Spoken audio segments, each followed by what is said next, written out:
जनसङ्ख्या धेरै छ हाम्रो जस्तो पुलिस बाटोमा देखिँदै देखिँदैन पुलिस मान्छे मरेको 3 घण्टा 4 घण्टा त्यस्तो नयाँ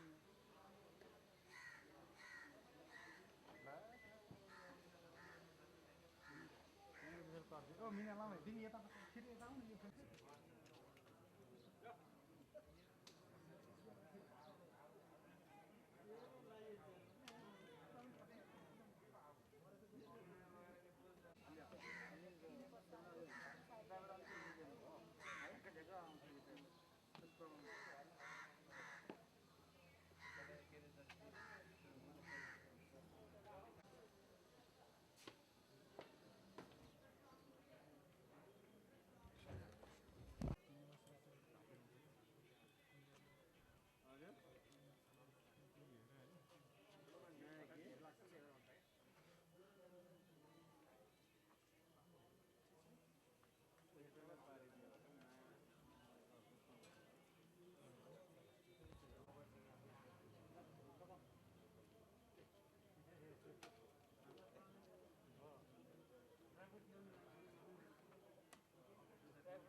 आज हाम्रो पार्टी नेपाल कम्युनिस्ट पार्टी माओवादी केन्द्रको स्थायी समितिको बैठक अध्यक्ष कमरेड प्रचण्डको अध्यक्षतामा बस्यो र बैठकले प्रारम्भमा देश र जनताको मुक्तिका निम्ति सङ्घर्ष गर्ने र जीवन बलिदान गर्नुहुने सबै ज्ञात अज्ञात शहीदहरूप्रति श्रद्धाञ्जली अर्पण गर्यो।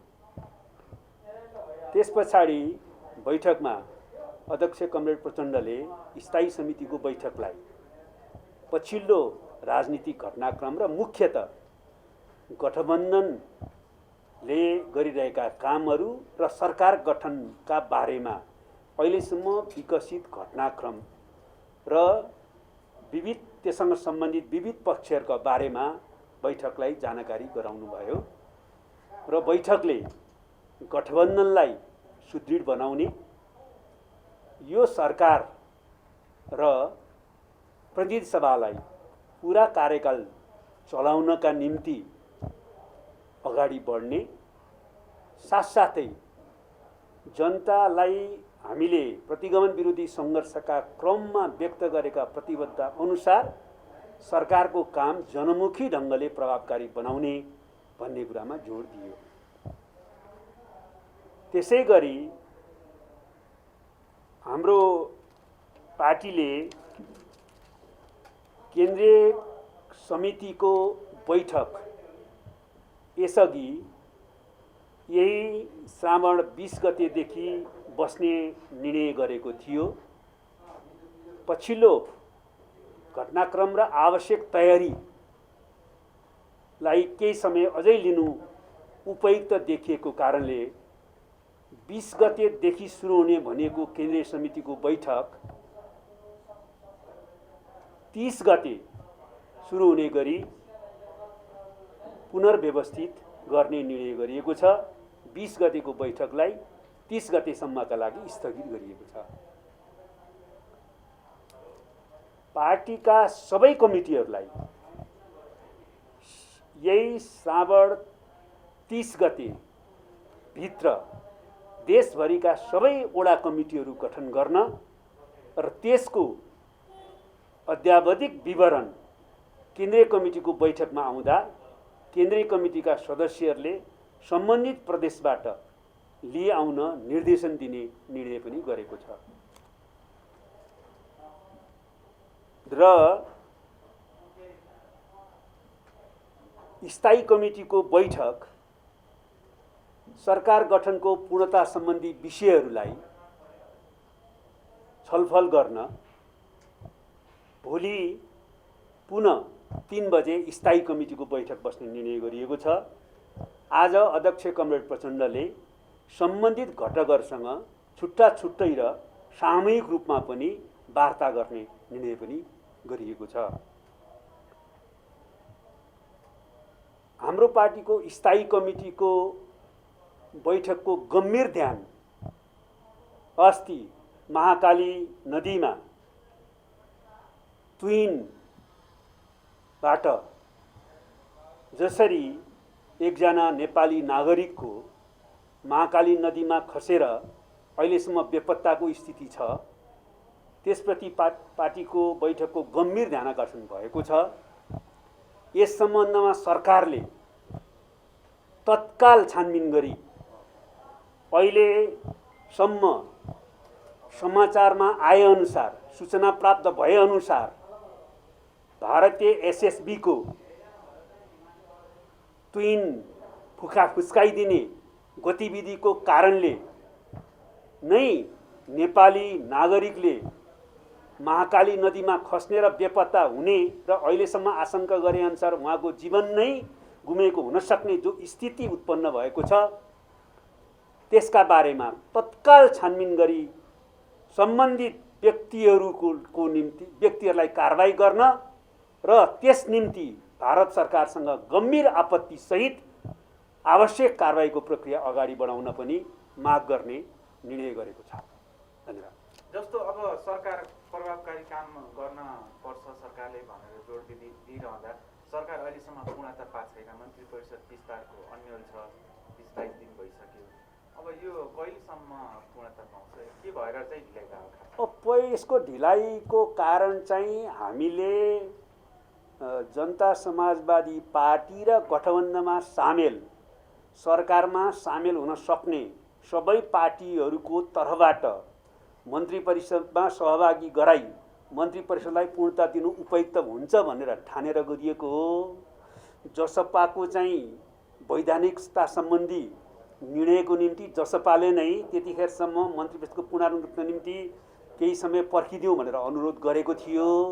त्यसै गरी गठबन्धनमा सामेल कतिपय पार्टीहरूले पनि सरकारमा सामेल हुने वा नहुने बारेमा निर्णय भइ नसकेको कारणले केही समय अझै मन्त्री परिषदलाई पूर्णता दिने कामलाई थाती राखिन वा केही समय ढिला गरिदिन अनुरोध गरिएको थियो। त्यसैलाई ध्यान दिएर हामीले चाहिँ केही समय यो ढिलाइ गरे हुन पुगेको हो। तर अब यो ढिला गर्न हुन्न भन्ने बारेमा अब गठबन्धन एउटा निष्कर्षमा पुगेको छ। त्यसमाथि पनि जसपाले आफ्नो निर्णय अगाडि बढाइ नै सकेको छ र अरू पार्टीहरूसँग पनि निर्णयात्मक तहमा कुराकानी भइ नै रहेको छ। अब 1-2 दिन भित्रैमा मन्त्री परिषदलाई पूर्णता दिने गरी हामी अगाडि बढ्छौँ। जस्तो यो टुङ्गो लगाउने विषयमा चाहिँ अध्यक्षलाई यसको सर्वाधिकार हो कि स्थायी कमिटीले नै? अहिलेसम्म अध्यक्षलाई यसबारेमा अन्तिम निर्णय गर्ने अधिकार स्थायी समितिले दिइसकेको छैन। त्यसैले स्थायी समितिको बैठक भोलि 3 बजे पनि फेरि बस्दैछ। तपाईले केही दलहरू भन्नुभएको थियो भनेको मादक पक्षहरूलाई पुग्नु भयो हजुर? अनि जसपा पछि अर्को दल चाहिँ नेकपा एमालेको खनाल माधव पक्ष नै हो। अब राष्ट्रिय जनमोर्चाले त सरकारमा सहभागिता नजनाउने निर्णय गरि नै सकेको छ। त्यसैले उहाँहरूकै बारेमा भनिएको त्यो उहाँहरूले आवश्यक निर्णय गर्नको लागि केही समय माग्नु भएको थियो। अब उहाँहरूले त्यो निर्णय दिनु नै हुन्छ। निर्णय दिनुहुन्छ, दिन पनि पर्छ। अब धेरै त्यसकै कारणले गर्दाखेरि पर्खने र कामलाई को प्रभावकारितामा नकारात्मक असर पर्ने काम गर्न हुँदैन भन्ने निष्कर्ष गठबन्धनको छ। लुम्बिनी प्रदेशमा संविधान र लोकतान्त्रिक मूल्य मान्यताका विरुद्ध जे गतिविधि त्यहाँको सरकारले गरिराखेका छ त्यो अत्यन्तै दुःखद र निन्दनीय नै छ। हामीले संवैधानिक ढङ्गबाट लोकतान्त्रिक मूल्य मान्यता अनुरूप नयाँ सरकार गठनको पहललाई अगाडि बढाउने दिशामा नै प्रयत्न गरिरहेका छौँ। हस्, धन्यवाद।